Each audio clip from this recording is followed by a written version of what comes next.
Right.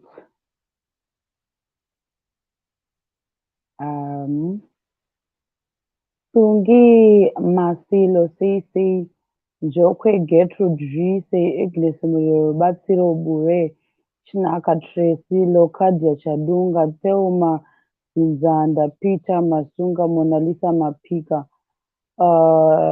Say guys. Jiri say Katoni.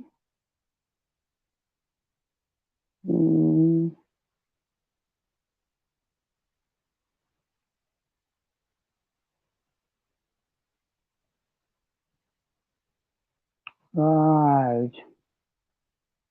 Mana ndakuda kuti manje vanhu vachiti wandirirei on this one. Pane question ida kuvhunzei guys, isati ndaenda mberi guys.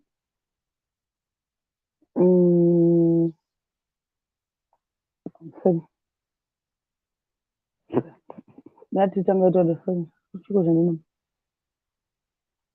Pane zvandida kubvunzai amana. Pandapedza live stream ndasvika kuseri kwangu ndakasenzewa message nemumwe hama yani ameroti yamakati shamwari yakazi, but then ndakubvunza something ikationa kuti vanhu vanombotiwa ndei. Ndakubvunza something kuti pandakaita live iyoyo ndaitaura zvokuti hanzi long distance, I finally got closure from long distance. Did I mention anyone's name in that video? Did I also insult anyone in that video? Did I try by all means to humiliate munhu in that video? Because handitohwisisi kuti ndasvika ndiri kutsvagwa nani neuyu. So my confusion is now about uzama zvako kuti umove on nelife yako then ndokusvika chinzi unblock tipedzerane. I'm like iwo udondipedzerane neni, handichadini zvekutaura nevanhu vekumba kwenyu. So dangozivawo kuti pandakaita inini live stream ndakatuka munhu here, ndakahumiliata munhu here, ndakaita sei. Da kuti mundibatsire padatobvisa link vanhu vapinde mubox vandiudzewo kuti when I did that, kana ndakaita izvezvo then definitely I will go and apologize. But for me I thought kuti yeah, I didn't even their family, I didn't even mention their family, I didn't even mention kunogara mufesi, I don't know, but for me that's what I felt kuti hadamutuka handina kumbotaura zvinhu zvakaipa wachi because ndaona akadanzi unblock titotaura tese because this yacho ndio ndinyorera message titi ndakupedzera newe. I'm like what, I'm not gonna do that. Saka ndangokwanisa kungomuti zvoni wangu ka ndaida kunyaza kutaura zvakasiyana siyana ndakataura, but I'm not gonna do that. So you can do it like that, that's not good. I've never mentioned anyone's name. That much I know because don't respect munhu nefamily yake, it's not good. So now iye mawira arida kundiita ka I don't know, pamwe ndakanyanya kuvajaidza kuti vanoita zvanhu vanoda neni, I don't know any guys. Did I say anything wrong? Kana kuti kuwatuka, kana kutekera, did I do that? Ndozvanda kuhwisisa because this yacho ni ndatoona kuti even yange yauya ikasiya macomments pauyu I'm like iwe dzokera futi unoona video uudze kuti ndakataura zita rako here kana kuti ndakataura brother yako. No, ndakatuka munhu yakati handa kutuka munhu. Did I do that? Ndozvanda kunzwiseni because ndakuta kunge ini ndinofira kunge ndini wacho ndaiitirwa marabaraba, but at the same time I should go back kunzi unblock tipedzerana. I'm like no kashangwana, handichadi hangu zvekuita anything ma-ups and downs enyu mudaundiexplainira madrama handidi. I can't do that.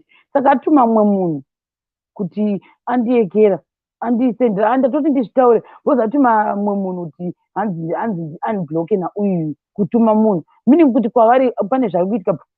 Ndandibva ndati aiwa, let me go and ask vanhu kuti imi pandakataura paya did I say anything zviri bad about iye? Did I fumura zvekutode inini chandaingoda one thing chati chandakangotaura ndo chakandikwadza. Saka handisi kuziva kuti ndaisafanira kugwadziwa here ini ndakareverwa nhema. saka ndosekererai ndakareverwa nhema.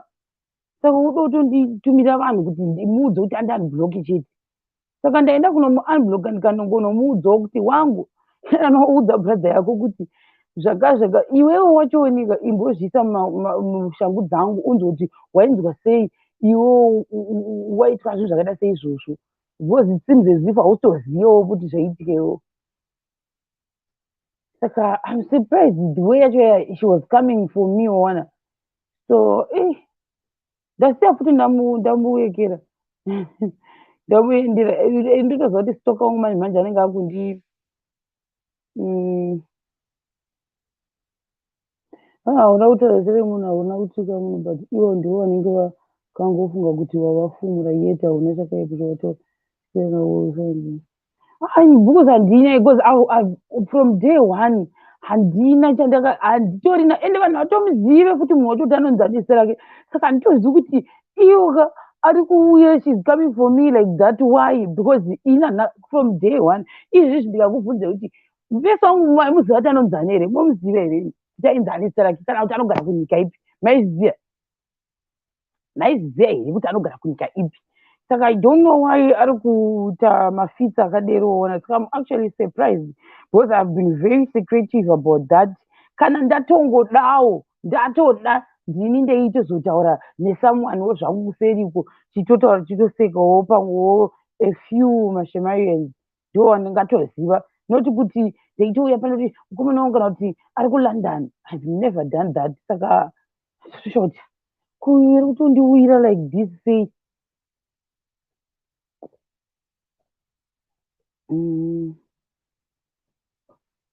handisi kubvuma izvozvo. Mwana ndiri kutoti ndiri kuhila, ini ndichihila guys. Ndenge zvekuseka kaimi, ndenge zvekuseka nokuudzwa unzi yekera 1000 times, then munhu wokuwira futi kuti dzoka tipedzerane, dzoka futi dzoka ndisienda kuudza. I can't do that.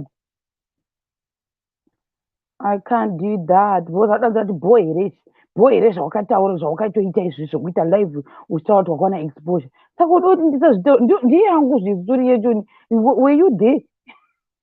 Were you there pazvaiitika? You were not there. So unonditanzi utonditumira vanhu kuti indinomuudza kuti ndaanibhuloki tive tipedzerane. Saka I'm like saka pamwe sisi yacho itotaura zvaitotaura woziva zvakawanda, yet inini to my surprise I've never posted my pictures ake Facebook ndinaye. I tried by all means kuti ndisaita izvozvo. I've never mentioned his name, never. I've never even told people kuti ari kunze kwetu mafriends wangu tomudhize. Saka ndikushowa kuti saka iwo what's your problem? Kana iwo maindidyira musaga, neniwo ndakakudyirewo musaga mustori time. Ndinofana kudyira nakamusaga. Ndiani mumwe munonzwa anonakirwa nokudyirwa musaga guys? Ndakavadyirawo musaga mumastori time angu because wangu wasiri already. Saka ndaingovadyirawo musaga. Saka ndakutumirwa vanhu unblock me. Saka meaning kuti nhasi handitovati ndichinzi unblock me everywhere. Auye kuzongondipedzera shungu dzake. Ngavapedzerana ikoko kana vachitukana vatukana ikoko. Nai. Guys, ndikutosha kuti ndatadzei, ini ndaireverwa nhema. Saka chandatadza chii? Ndini futi ndakaita go through erudi ini ndikatova adresa zvangu mune zvakanaka, handakambira ndavatuka. Saka ndatadzei, chandatadza ipapo kuti zvoniwaitireso ndiyangu ndiongo uripo iripo. Ndakanzi shiyo iwe uya pano.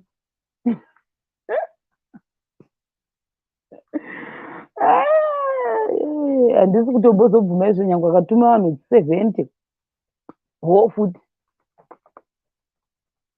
anotuma vanhu 100 gore rino guys. Titovhunduka kana tichipedza live dzemino tichiona pakanzi ndatumwa naikira kuti anzi unblock me. Ini ndakavaendesa kublock view, kavagara ikoko. Saka ini ndangoenda ndikanongonomuunbloka kudanga ari offline, ndikanomusiyira message yake ndikati iwo imbogarawo pasi pandamuudza zvese zvazvi pamwoyo pangu. Ndobva ndapedza ndikati hatitomuda kana dhirama newangu. Asi kuda zvangu ina ndakana problem newe ndikana dhirama futi newe wangu. Uona manje ndichida zvangu kutaura ndogona kungotaura.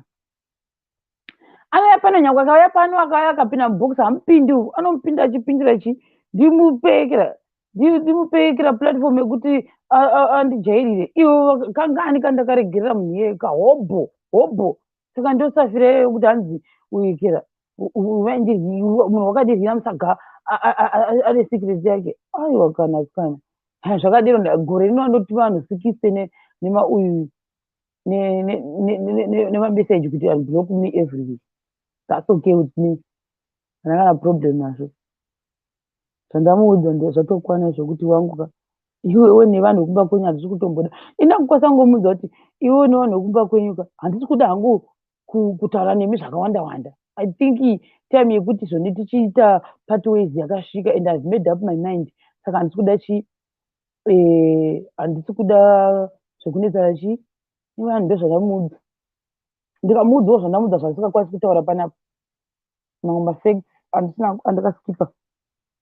Saka ndatoona kuti vanondondijairira ka vanhu ivava kutondidheerera gezi. I think ndakapusa saka pakutumirwa vanhu gezi saka ndakatopusa. Ini ndini ndakapusa. Well, anyway, story yangu handichatozviwa kuti inge iri chii. Vatondivhiringidza vanhu vevava. They vhiringidza me. Crazy. Inge iri kuti chiko story yangu. Kandibva ndatoisa ruva zvatondituma kusarura zvinhu izvozvo. No, chikepesi ndo chingatoita rega ndizvisire ruva rangu to comfort myself. Guys, handingati ndandahila guys. Munhu wongonditanga kunditumira maami nekuekera kutonyungududza imwe mwana ronde ranga riripo ranga ratopora. Guys, is that fair though? Is that fair, guys? Is that fair? Kundijairira guys, pamwe ndakapusa singaiti ndozvandakutoona kuti kupusa. Because kana uchizoti iwewe unomboekera maitoni tosamurai zvangu tombotsoka chete pangu ndizvikamfote ndiri mukahedi. Ndangotosvotekana unoziva kuti why would someone do that? Ngawapedzera nekoko kwawe kukwani. I was not there kapaifumura mumwe wake akamufumura kasaka dondiite sei chiri chacho hachadi kugara zvakanaka. Iri sei chiri kuramba kubuda? Devil ibva pano. Nai tozvifarira ndatohila zvangu. Ndatohila kundidi I know hachifani ndoda kuti chiende chimwe saidi vatondipfekesa chiheti vanhu vava ndikabhoekana ndinonida kuchena chesi vanhu ndazviona ndakunda live ndo munyama ndazviona pane time ndatouya ndakatopi chena because normally ndeiva ndi munhu ane utsinye nekeraka mfesu ndakamunanaira but I'm not like that. I'm not like that. Nei madhenda acho akubude muzasi guys. Guys, I'm not even joking with you. Ndikuti akakubhoekana guys. Zvangu ndinyongonora kuti why would you do that? Kuda kutondibhura iri kuda kutoti ini ndizvitsanangure kwaari iye pangasimo murelationship yacho haatomboziva kuti ndakapinda nedzipi pazodotondiudza kuti ndibvise ikoko chete tipedzerane. Aiwa anga asiri mukomana wangu.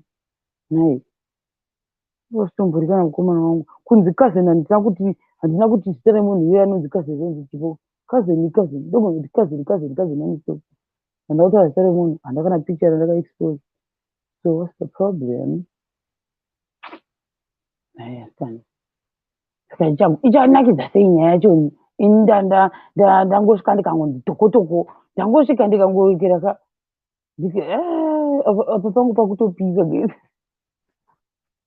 I'm not even joking. Apa pangu pabva kuti kupisa kudeo so kusha kuti saka aba kuzama kundiita sei musikana yenhemi of all the days nai ndikuzvifarira zvangu ndisina nyaya dzangu munhu akutotuma vanhu naimwana kwandiri kuti ndivhure ndibvise kublock zvikoko tipedzerane apa akutoti ye boy here why boy here uya tipedzerane and block me. Ndozvaasiya anyora pauyu panapa pachannel ndobva ati unblock me ndikangomubvisa nemwana ndobva atuma futi vanhu kunzi vanondiblock ndangomu-unblocka ndobva ndangosiyana mudza mafacts angu ese ndabva ndamubloka futi kubloka ndi family yacho yese ndotoibloka nyange vakauya nemashepards api ndinongovabloka.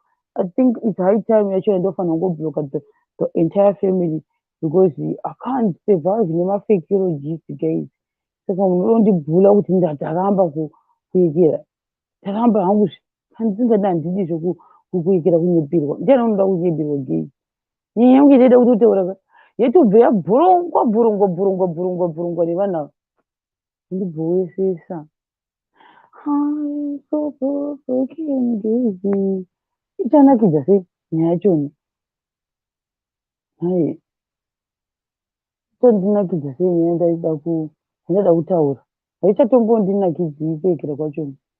Ndikutotaura hangu kuti haana kuti mamwe futi munhu here kuti ndiyani bhulogi zvandibhuwa kuti ashuwa nambodi kuti vere nemagaizi.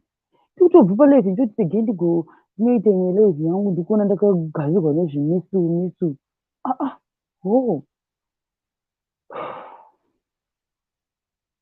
ndikandibvisa link pangu ndoti ndiwe zvakanaka. Sai ndichifara vanhu zvakanaka nana first family. Vanhu havadi kundiona ndichifara here gaizi. Ukandiona ndichifara vanobva vatoti no it can't. Ingewo nemumwe waimubvawo nemamuvi wanoita vanhu ndichagoiita sei life yachoni? Ndichagoiita sei? Ndokunzwa pamwoyo pangu pachipisa kuti uye tombotaura hedu dzimwe nyaya dzingoriwo general. Handichatozivi kuti ndotangira papi tashuwa ndaita confused.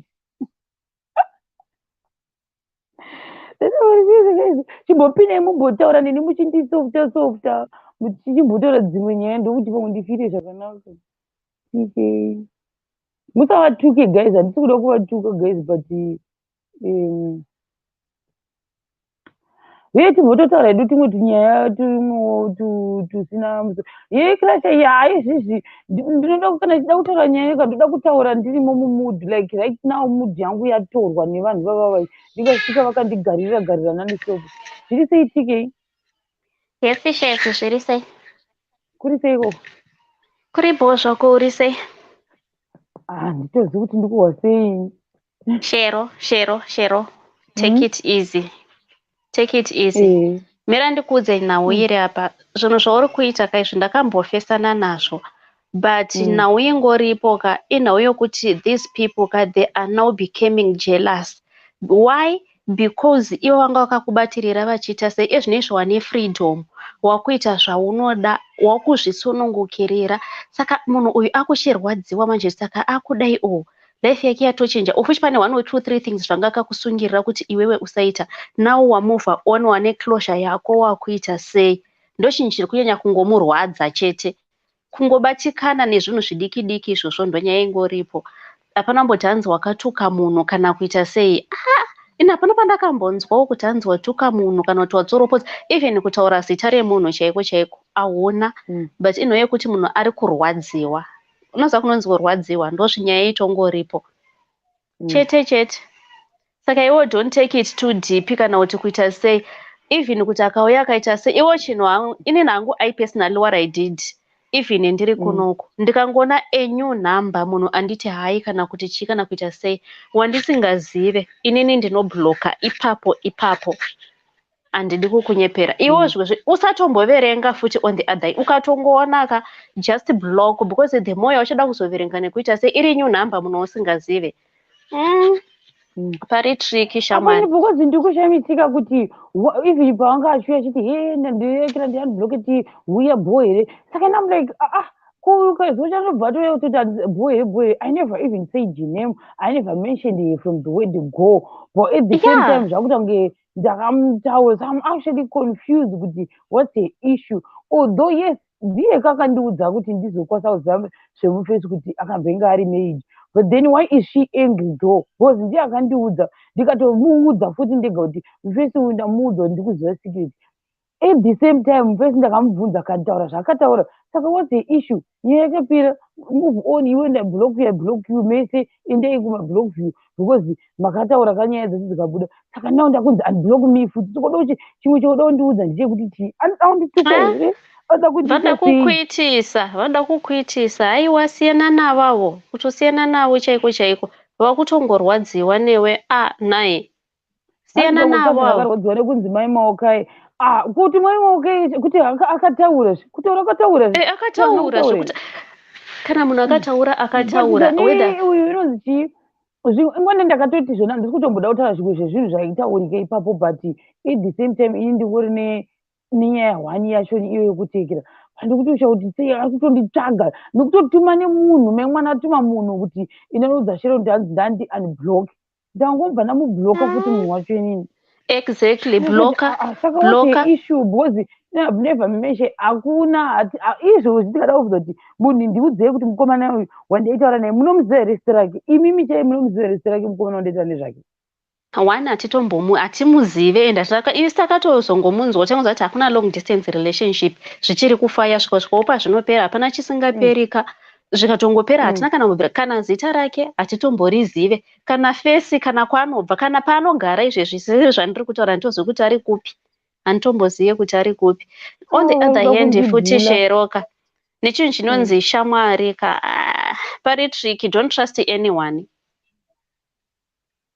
handizivi ni kuseri kwake kaziva kari kuuya chindichizvo nianiblock mi nanizitopuka achituma vanhu handina shamwari yandinaye zvokutoderoka asi vanhu vari kunditi handiblock mi haisi shamwari handina shamwari yekuti inonoudzwa naex wangu kuti zvoni handiblock mi handiite madhiri wayo ini ndikaita mufesi ini ndikaita mufesi who is ndikaita mufesi maybe kutoti handina shamwari dzachoni so I don't know how it works handitorina shamwari yaningati my best friend talk to my boyfriend no I've never had that kind of a friendship mukati melife vangu if I have a boyfriend we talk tiri vaviri kana tarisana ndikoko uyu ari kutouya apa ndicousin ari kuti unblock tipedzerane saka uchiri kudei kwandiri because it was my story yaitaura kuti how did I get closer but saka handisi kuziva kuti iye ari kurwadziwa neye kuti ndataura kuti how did I get closer at the same time onditumira vanhu kuti unblock akarwadziwa kuti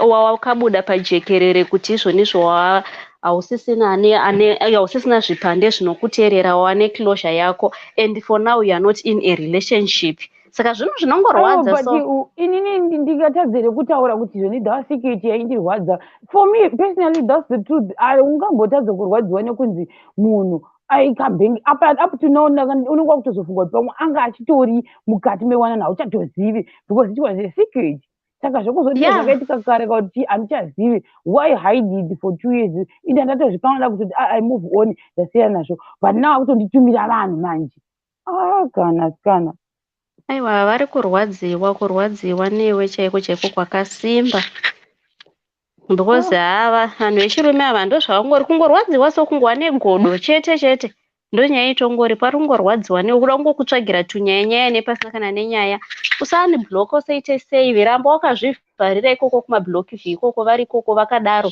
usatombwa block kana kuita sei akakuita sei kana uri mumwe torwa mapics wokuti kana kakuona anorwadziwa zvekuti uchinyatsokuposta wakaita mamwe mapozi okuti anodaikana pamwoyo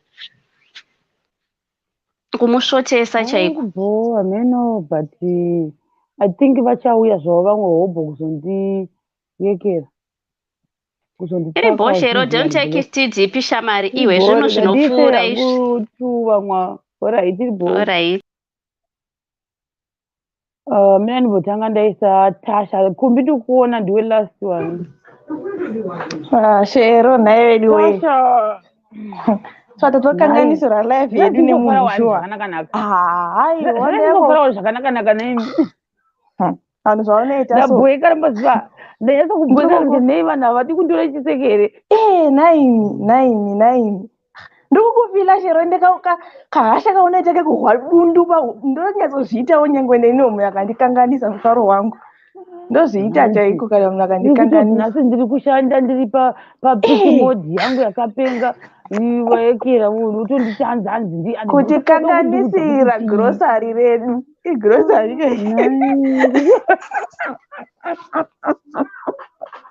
panachanyere icho chakanaka chimukaladicho chisi mwana changu ndiri kubasa ndiri kubasa shero warekeza zvakundikudze nyaya yandambokanga mwakukuudza paya zvakusekererewe ngezabva kundikudze nyaya usekeshere iwe timbokangamwa nezvevanhu vanodaro taura tiwe.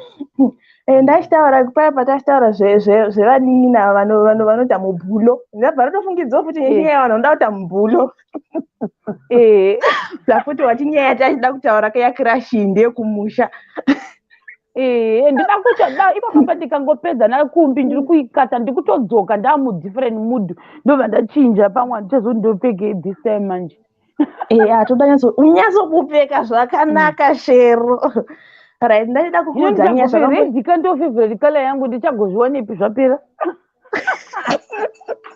Wapedza maoutfit yedu for the day. Nani? Outfit wasted. Zvakamboitika ndandiri grade 4-5 ipapa. Saka unoziva kumusha kuti kune kumusha kwedu ndakakurira kumusha ini. Saka kumba kwedu kwakune rwizi urwu taenda kunoredza hove. Saka taingoenda wedu but zvataita tora 5 liters zvigubhu ziya ka tozvikata chimuromo chacho tochiisa inside out. Tachiisa inside out tobva taisa sadza mukati. Fishi dzopinda hatasingabati fishi hombe kana watoonekwa watobata kamurambo ukatoti zvitikiso zviya zvimademo. Saka ndozvataibata izvozvo. Saka zvino umwe musi tikaronga kuti aiwa hatidi isu hatikukudzei hove apa hazvidiwi. Taronga kuti hatikukudzei nemosquito net uri kubohwa nehurumende mugai mosquito musarumwe isu kuti basa rekunokukudza hove. Saka zvatakaita manje takabva taenda kunokukudza apa tatakawanda hapana kana mukomana kana chiipapo tirasikana toga. Mukuru payo ndofanga ari form 1 ipapo tigopinda inda ndiri mudiki saka ndandine problem uya ndandinayo kuti handikwanisi kupindwa nechando health problem. Saka vakabva vati aiwa iwe usapinde muhove musapinde mumvura umu neti. Saka unoziva kuti kumagadheni panguva yemuna August inoni kuti kunenge kwakaoma mvura inenge isingayereri. Saka kunobva kwacherwa matsime ayaya. Saka tachera matsime panonaya mvura naDhisemba matsime anobva avharwa nemvura inenge ichiyerera ndomaikukudziwa imomo. Ini ndapinda taenda kumagadheni. Maita tsime kwaita hove dzichipinda nematsime. Aiwa iko zvinoti muna August akwe kusina mvura haiyereri ruzi racho roupwa. Saka ndopatochera matsime ekuzodiridzisa magadheni. Saka magadheni zvokurwisa kwamungezi kuya handizozivi hangu kuti kwakaita seiko kwamungezi. Saka kurwizu ruzi ruka handi takabva tazovakira magadheni along. Mira unoziva rwizi runonzi matugwi. Handitombokuzivi kwose mungezi ndongoihoone ndongofara kuitaura sandikuzivi. Inobva ugokwe saka ruzi rwedu ronzikana kwandobva idini. Saka papa ndobva vapinda vasikana vakuruka mumvura. Ini ndasara nemunina wangu tiri mugadheni. Saka mugadheni mamuriyo mepambuya vepa next door pedu. Mbuya ava vane muviri wakakura. Saka unoona kumusha kune madhirezi ekugadheni nehembe dzekugadheni dzinongoshandiswa vanhu pakudiridza kugadheni. Mbuya vangu kwakubva vanatora hembe dziya dzambuya vaya vakakupfeka ndiudze grade 5 zvona ndakaonda Shero. Ndiri kashamu ndiri murogwera mbuya vaya. Ndiri murogwera mbuya ndichitamba tirimo mugadheni. Ndakuti vasikana vanonoka regedzai ndimanye ndinotarisira kuti vanhu vadii. Saka kwaimanyisiwa nevanhu kwaimanyisiwa kugouya vanhu Shero kwedu isusu kudhuze nekubhodha nekumatinoti. Saka kugouya nemunhu saka tongoti kumhiri kusaidi kunogara mandevele. Saka toti kumhiri naivo vanenge vachitiwo kwedu kumashona kumhiri. Saka ndobva kwauya munhu wekumhiri agotanga Lina ledzani Shero kwakamanyiwa vasikana vaine muneti nehove kuchimanyiwa chubwi Zambia vaya ndavateveraka inda kutevera ndakuona vanhu vachimanya vachiuya inda kuti speed kona ndakumanya andakarova speed ndamanya paya ndobva ndawira mutsime vaya apa ranga richangobva mukufukunyuga Shero rakadzika chubwi mutsime muya chakungoflota dress jet uyuwi kuda kushambira Ndegonepi anditombozina nhasi chaiko. Ndamwa makapu pamusisa kwakangosvika ngonditi hweshu pachibva vazondimuningina wangu ndiakazondiona kuti ndawira mutima kwakuti asisi awira uyu kwazi wangonditi hwishu ndakangosimudziwa nerogwesi iwe shero neroko 1 ndaiserema zvekudaro ngonzi hwishu nedhirezi ndichinokandiwa uko mvura yandingairutse kana mboisvipa kana kuidii hapana zvakaitika ndakagara nemvura yangu iya ndakana mboirutsa kana kudii takatorova pasi kumba nyaya ndakana mbonzi kumba tisina kumboitaura nyaya nin'ina wangu kwakungoti akati gare akakota kuda apane zvakuda kuti kana kuti akatumwa something kuti ndovaudza gogo kuti wakawira mutsime munhu kutodibhulisha nekutoputsa ndainda nekuputsa ndafa inini wakawira mutsime newe ndakatoputsa ndainda ini asi munhu akototanga kutondibhula nezvizvo ndomanya speed kunoita kuti nyaya isodzivu akatotaurirana uko nevasikana kuti musataure iye wangoti padiku ndovaudza kuti wakaputsa wakawira mutsimewe ndovaudza kuti wakawira mutsime watondifungisa uyu bhajenge iri mombe zvayo kwesaka kuti mombe yakawira mutsime kweti kuwanza zvekudaidzira kuti mai wa then kwete imwe yechichiu ndaiva kumagadheni muna august muno mvura inenge ichirimo matsime asi inozopwa isusu inozopwa end of october august ikoko ndo painoita sei painopwa ndo padaenda kupiri kumagadheni kutonakidza kuri kuchiyevedza because miriwo inenge ikaita grinakidza chaizvo ndo padanzichinda otana muriwo saka unenge uchazohwase kuti lezi yako uri apa wasvika kumagadheni chacho uka kumagadheni kekuya ndivanaenda nezvazvazi dzangu but handiye kumagadheni ndidi kuina ndomba zvaenda ndine nyazvazi dzangu zvimwe so asi anouya panapa zvasvika kuya kumagadheni tikutamba magadheni zvakunoita kwedu ka vanogona kuchera 3 matsime mu1 garden ka reisiri doko ka anenge ari mazikuru mazigadheni kutoti antorimwa nemombe kutodai kutoenda mugadheni kutoita dhireni chaiko rototozadza kana bhiro remabagwe ndobati timere kutanga rikati achirege ndifambe ndide kupi nechepakati apo tombonozogara zvedu tiri ipapo ndasanadzo uburiswa husidzi huya wadiridza husidzi ihwo because ukasaudiridza vaiona bongona kudiridza because mvura inofanira kubuda nemuzasi umu kudaiwo soko inofanira kusiwira mvura yachoni inofanira kusiwira ndobva ningirikini anzani ndatanga kudiridza paya kudidza ndakafuratira kudai ndazive kuti chazvadzi dzangu chimwe chichazofamba nemumwe wacho navanotedzana naye vafamba vakaenda kutsime ari kutamba uyu wakatogara ndofunga ndokungosvika ndokungomusundidzira kudai munhu ndokunowira mutsime ina ndikokushambira kai handidi kureva nevo munhu ndokunowira mutsime kumbochema kana kumbodii handizi kuti wakazwa sekuti chii waudzwa mutsime imomo iwe indopa ndakati chekudei kuona munhu mwana hapana kubvi achikubvi ndakamanya ndikasika miriwo yese ndikangonosvika ndikangotsika nepadanda ndombozi kuti ndaizogwirawo futi handigoni kuswimaka ndokungonomuti hwepu neruoko ndokunomukandira uko ndakakurova mumwe wacho uya ndakamurova ndakarova munhu ndikati uda kuita sei iweyo panapa udangodana kuita sei ndakamudhodhonya ndikarova munhu wemwana uya kana kumbochema akazongoti koso zvimvura ndobva zvazoti tsotso ndobva zvazobuda apa ndamukandira kure uko uyu atoseizo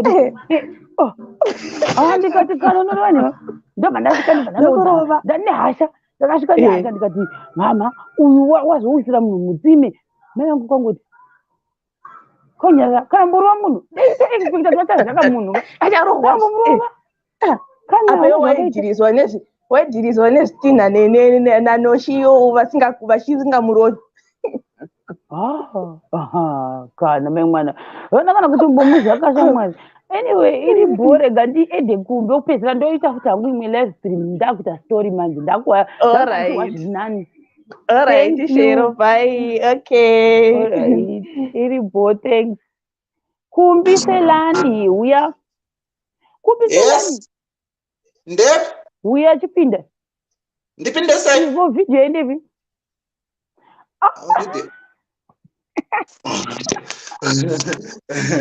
ndopinda sei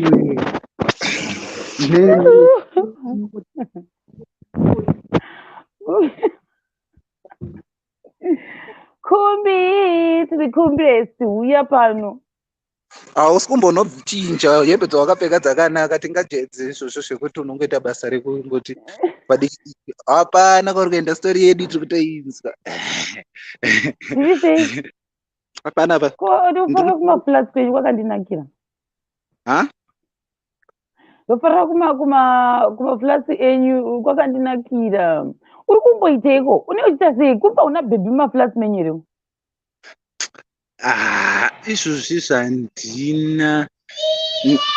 Ende problem iri kuitika kabhebhi racho randinaro racho rakarohwa nelockdown. Tiriyo malong distance. Yo Marisa Shem, come greet Shem. Come greet Shem. Say hi. Say hi, Shema. Hi. I didn't know. Mira pawe Ian. Paneka nozi Ian. Msasko akakanduka nenge kusimba. So nasi Friday vananenge vakavhurirwa. Wanzvonozibudai panze. Pakati pewiki havabvumidzwa. Ian, you want to greet Shem? Anenge mumba zviri serious. Anenge vari mumba zviri serious. Say hi. Ian.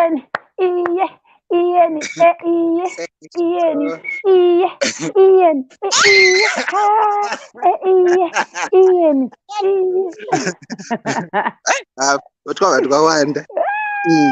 Pane zvana zvakawanda zvenhaiwe. Play the guitar. Hey, try to play the guitar. Play. Wait, where can I tell you how? Just one. Sing a song. Sing for Cheryl. For Cheryl.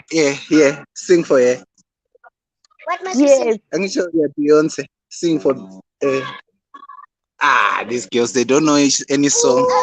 Zoe Batista. Yes.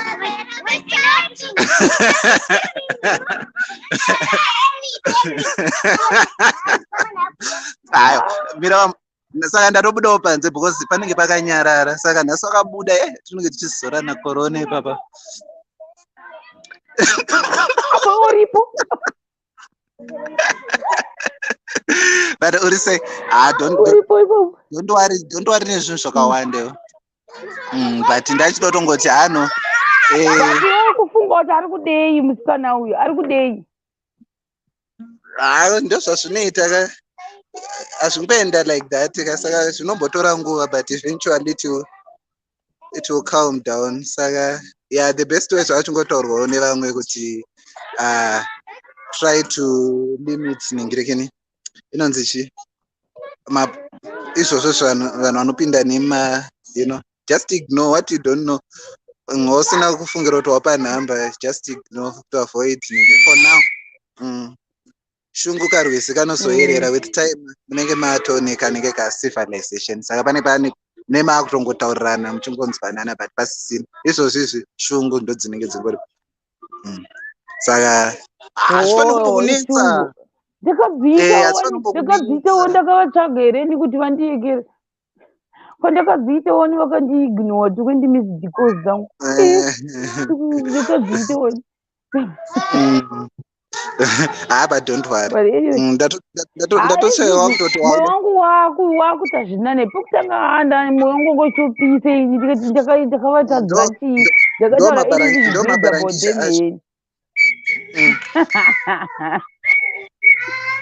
but it's fine. Rega ndikate ndicreate hangu kanga linki 30 minutes ndotaura ndopinda futi hangu pane imwe live.